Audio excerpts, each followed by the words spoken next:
दोस्तों, ये है ओल्गा मिश्रा, जो यूक्रेन की रहने वाली है। शक्ति रूपेण संस्थिता। उनका कहना है कि मुझे भारत और भारत की हिंदू संस्कृति बहुत ही पसंद है। मैं दिल से उन्हें प्यार करती हूँ। मुझे हिंदी सीखने में टाइम तो लगा, लेकिन अभी मैं हिंदी ठीक से बोल पाती हूँ। मैं आज जहाँ भी हूँ खुश हूँ, लेकिन जहाँ भी रहूंगी मेरा दिल हिंदुस्तानी रहेगा। दोस्तों, ये यूक्रेन की रहने वाली हैं और इन्होंने अपना नाम बदलकर नाम रख लिया है ओल्गा मिश्रा। Состояние медитации, то есть он наблюдает за своими мыслями, он выходит как бы в состояние Махалакшми Чавидмаи, Вишнупатнияя Чавидмаи, Таналакшми Прачодая, О Махалакшми Чавидмаи, Вишнупатнияя Чавидмаи, Таналакшми. Ом Гам Ганапатае Намаха, Ом Гам Ганапатае Намаха, ओम गं गणपतये नमः। दोस्तों, ओल्गा मिश्रा नृत्य की बहुत बड़ी दीवानी है, यानी डांस करती हैं। वेस्टर्न के साथ साथ भारतीय नाट्यम भी बहुत ही बढ़िया तरीके से करती हैं।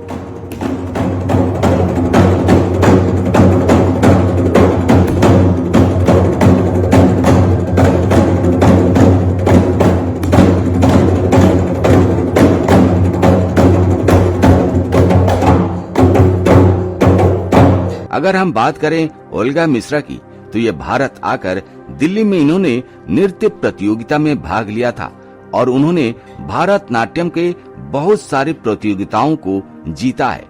ओल्गा मिश्रा हिंदू संस्कृति से बहुत ही प्रभावित हैं और वो इतनी प्रभावित हैं कि हिंदू संस्कृति, सनातन संस्कृति के हर त्योहार को दिल से मनाती हैं, सारे नियमों को फॉलो करती हैं, पालन करती हैं। महाशिवरात्रि पर उन्होंने व्रत भी रखा था और महादेव के लिए भारत नाट्यम का नृत्य भी किया था। दोस्तों, 75वें स्वतंत्रता दिवस पर ओल्गा मिश्रा ने हम भारतवासियों को बधाई दी थी और हमारा राष्ट्रीय गान भी गाया था। नमस्ते सारे भारतवासियों को मेरी तरफ से 75वें स्वतंत्रता दिवस की हार्दिक शुभकामनाएं। जिन्होंने अपना जीवन को सेक्रीफाइस करके भारत माता को स्वतंत्र बनाया। भारत के हर प्रदेश की अलग अलग संस्कृति है, लेकिन फिर भी सब लोग भारत को प्यार करते हैं। भारत का नेशनल एंथम इस बात को बहुत अच्छे से दिखाता है। मेरी ईश्वर से यही प्रार्थना है कि भारत अपने सभी लक्ष्यों में सफलता पाए। वंदे मातरम। भारत माता की जय। जन गण मन अधिनायक जय है भारत भाग्य विधाता पंजाब सिंधु। दोस्तों, ये फिट रहने के लिए हर रोज योगा का अभ्यास करती हैं और साथ में यूक्रेन में सनातन धर्म का प्रचार प्रसार भी करती हैं। ओल्गा मिश्रा ने अपने घर पर एक छोटा सा मंदिर बनाया है, जिसमें वो सारे देवी देवताओं को रखकर उनका पूजा पाठ करती हैं। और दोस्तों, ये काम वो सिर्फ अकेले नहीं करती, अपने पूरे परिवार को बुलाकर अपने दोस्तों के साथ वो पूजा पाठ करती हैं। अगर कोई खास दिन होता है तो यहाँ पर संस्कृत का मंत्र उच्चार होता है। लक्ष्मी प्रचोदयात् ओम महालक्ष्मी च विद्महे विष्णुपत्न्याय च धीमहि लक्ष्मी प्रचोदयात् ओम महालक्ष्मी च विद्महे विष्णुपत्न्याय च धीमहि। जिसमें वो वैदिक पद्धति से संस्कृत में मंत्र जाप के साथ साथ पूजा पाठ करती हैं, हवन विधि करती हैं, भगवान गणेश की पूजा करती हैं, माता लक्ष्मी की पूजा करती हैं, राधा कृष्ण समेत महादेव की भी पूजा करती हैं।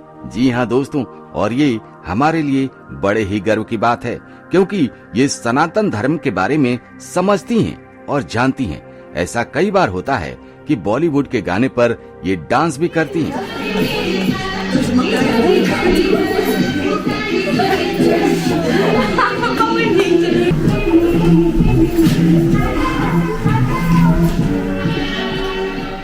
दोस्तों, इनके साथ साथ आजकल यूक्रेन में सनातन धर्म का डंका बज रहा है।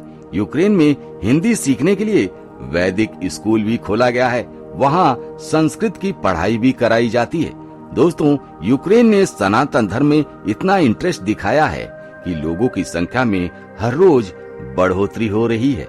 यहाँ पर इस्कॉन मंदिर भी खोला गया है। जो भगवान में आस्था रखते हैं वो लोग हजारों की संख्या में मंदिर आते हैं और भक्ति में लीन हो जाते हैं। यूक्रेन में योग और वैदिक पद्धति यानी आयुर्वेद बहुत ही पॉपुलर है। यहाँ पर आयुर्वेद के बहुत सारे सामान बेचे भी जाते हैं, जिसमें मसाला भी शामिल है। जो भारतीय मसाला है यूक्रेन के लोग काफी पसंद करते हैं और ये यूक्रेन में काफी पॉपुलर हो रहा है। भारतीय कॉस्मेटिक का भी यहाँ बहुत ज्यादा लोग इस्तेमाल कर रहे हैं। दोस्तों, यूक्रेन में भारतीय संस्कृति को लोग समझने की कोशिश कर रहे हैं, उसे जानने की, पहचानने की कोशिश कर रहे हैं और इसीलिए वो सनातन धर्म को अपना रहे हैं, हमारी संस्कृति को फॉलो कर रहे हैं। होली का त्योहार यहाँ पर बहुत ही पॉपुलर है, लोगों को खूब पसंद आता है रंगों का ये त्योहार। भगवान कृष्ण की जन्माष्टमी, रथ यात्रा, ऐसे रामनवमी जैसे अनेक फेस्टिवल है जो यहाँ पर मनाया जाता है। दीपावली की बात ही अलग है।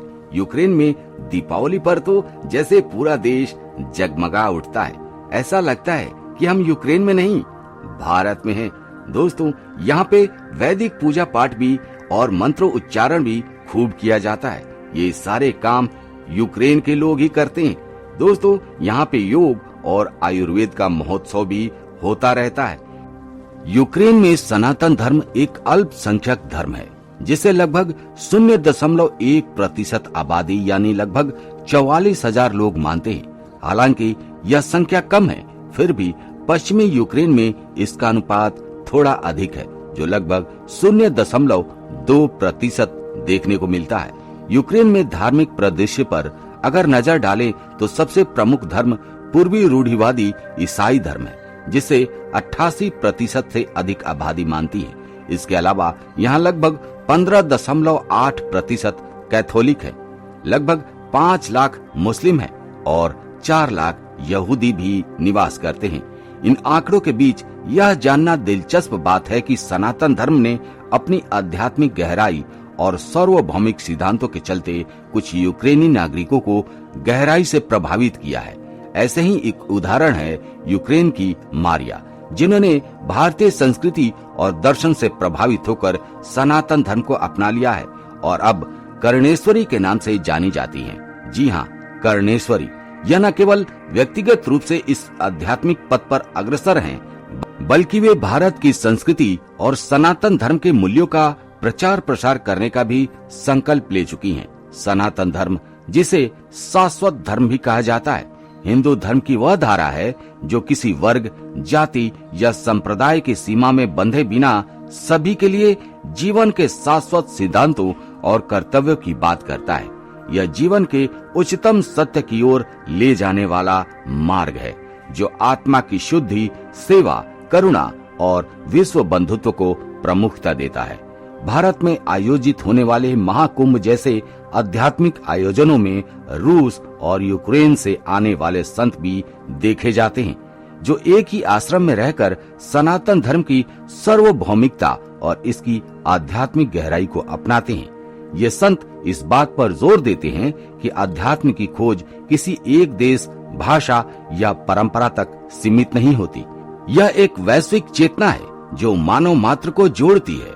यूक्रेन जैसे देश, जहां हिंदू धर्म अभी एक अल्पसंख्यक परंपरा है, वहां इसके प्रति बढ़ती रुचि यह दर्शाती है कि भारतीय दर्शन और योग, ध्यान तथा भक्ति की परंपराएं विश्व भर में एक गहरी छाप छोड़ रही हैं।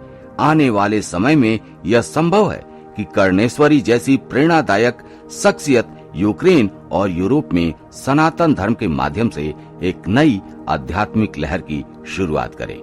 तो दोस्तों, कैसी लगी आज की वीडियो कमेंट करके जरूर बताइएगा। और जाते जाते एक सवाल आप सभी के लिए दोस्तों, आपको क्या लगता है कि क्या आने वाले समय में सनातन धर्म यूं ही पूरी दुनिया में अपना परचम लहराते रहेगा? क्या यूक्रेन जैसे देश पूरी तरीके से सनातनमयी हो जाएंगे? क्या वो राधा कृष्णा की भक्ति में डूबे रहेंगे? क्या महादेव की आरती करते रहेंगे? कमेंट करके जरूर बताइएगा। मिलते हैं आपसे अगले वीडियो में एक नए टॉपिक के साथ। तब तक के लिए जय हिंद, जय भारत, जय सनातन।